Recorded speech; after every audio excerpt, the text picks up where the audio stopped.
What's up, guys? Happy Sunday. It's weird that this is starting to get normal. I'm in here recording this by myself, and it's starting to get normal. It doesn't feel quite right, but miss you guys. Hopefully, you guys are all still doing well. Today, we are going to continue our series in the book of James. We're almost done. We're right there in the last chapter. We're going to look at verses 1 through 6.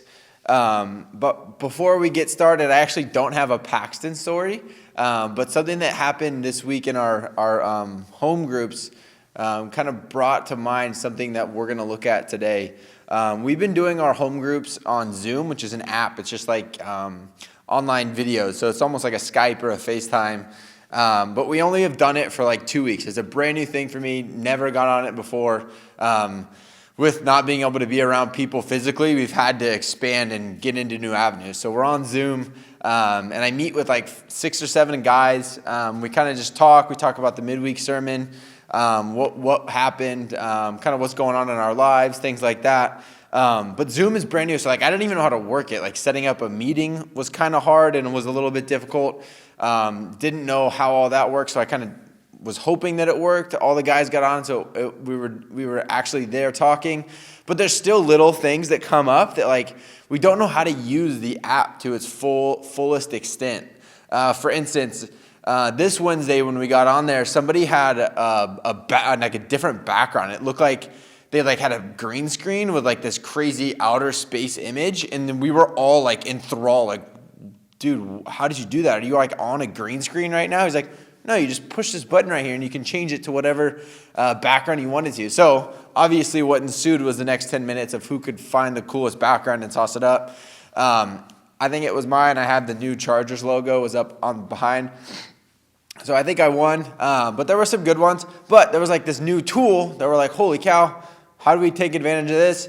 Then towards the end, somebody found out that you could screen share. So whatever you you can like share a picture, or you can share an image, or you can share your screen, and then you can like mark it up. And obviously that kind of went into a whole tangent, which was not very beneficial. But my point being, I feel like there are times we don't take full advantage of what we have, right?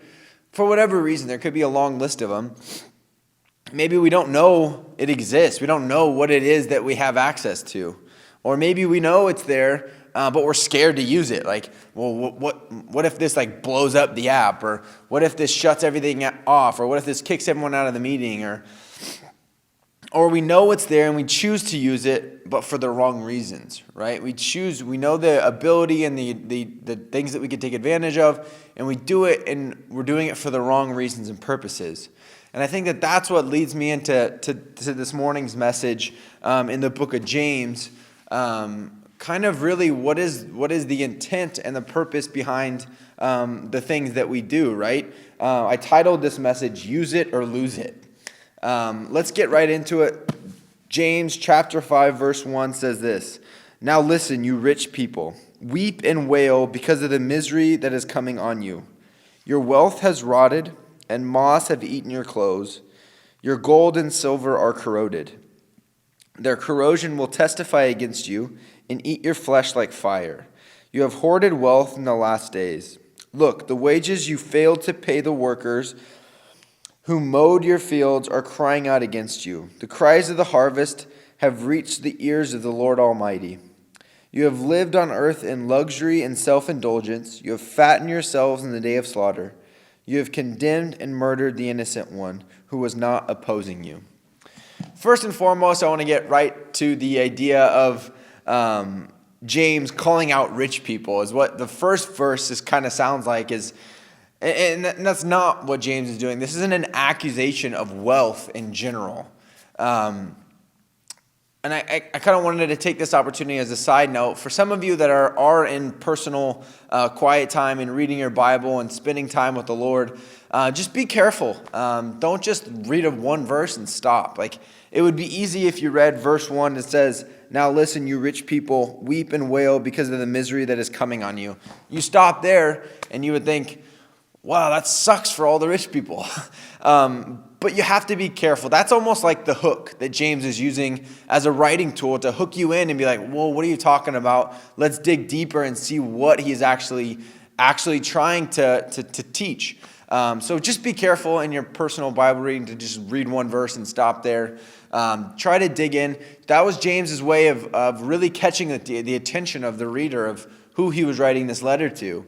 Right? So now let's get into kind of what I had intended, the idea of this use it or lose it type of message. There's two takeaways that I want to take I want to look at here very briefly. The first one is recognize your influence. Recognize your influence, right? James is talking to the wealth, and isn't talking to the wealth in itself was the issue, but what James wanted to address is the mindset of selfishness and dependence on God, right?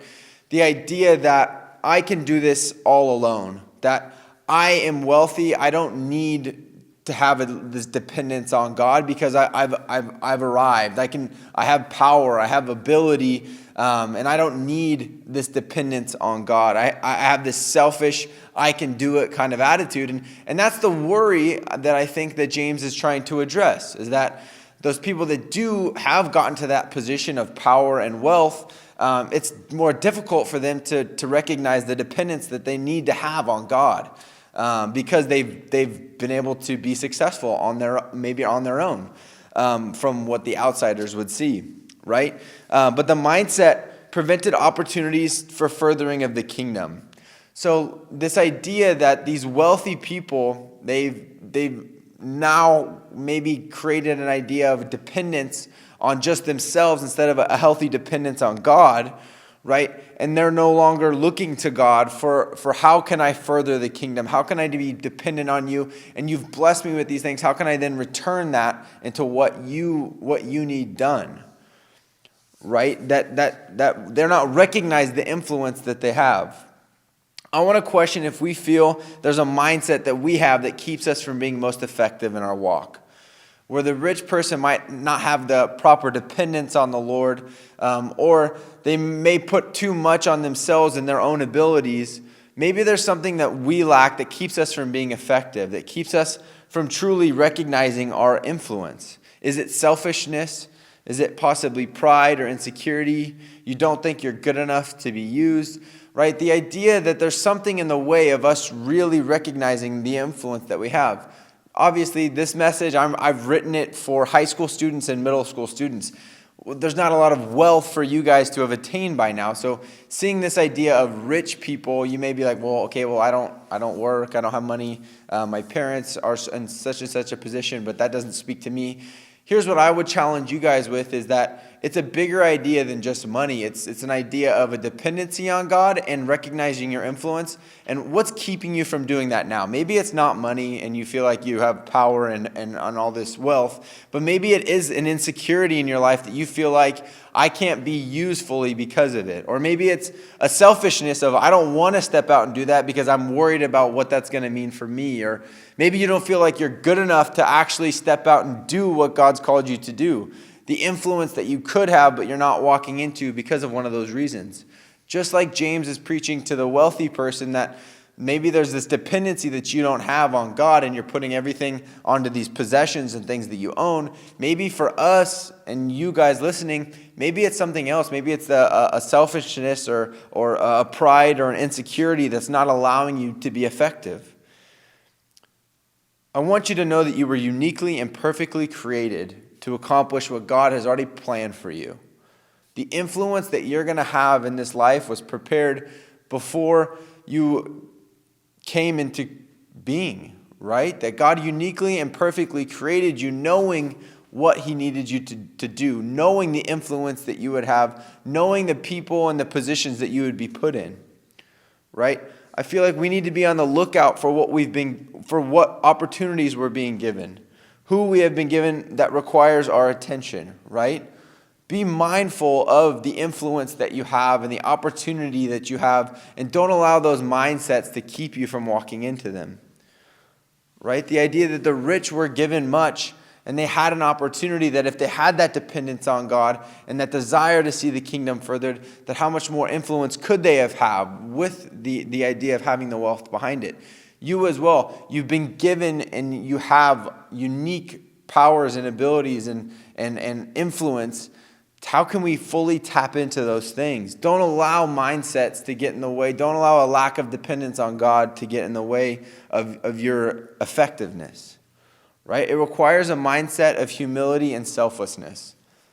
It requires that we take ourselves out of everything is for me and create an idea that we're dependent on God for the sustenance. That, yeah, okay, just the idea in itself of God created me with abilities that I can walk into what he's already created me to do, it requires humility, that it's not all just what I can do and how smart I can be and what I can accomplish on my own, but it requires a dependence on God and a realization that he already has those things prepared for you. So the first thing that I wanted to look at was you need to recognize your influence. Who can you influence? Just like the people, the wealthy people that James maybe was speaking to, they had an influence that they didn't take advantage of. What's an influence that you have? What's a group that you have, or what's a person in your life, or what are the abilities that you have that you could influence other people? The second thing is that I think that James emphasizes, and he speaks very clearly in verse 2, that we invest in eternity, that we're not investing our influence on things that are temporary and earthly, right? Verse 2 says, your wealth has rotted, and moths have eaten your clothes. Your gold and silver are corroded. So these people that have put their identity or their dependence on themselves, and they've created this wealth, but James is saying that's all for nothing. That you've invested in the wrong place.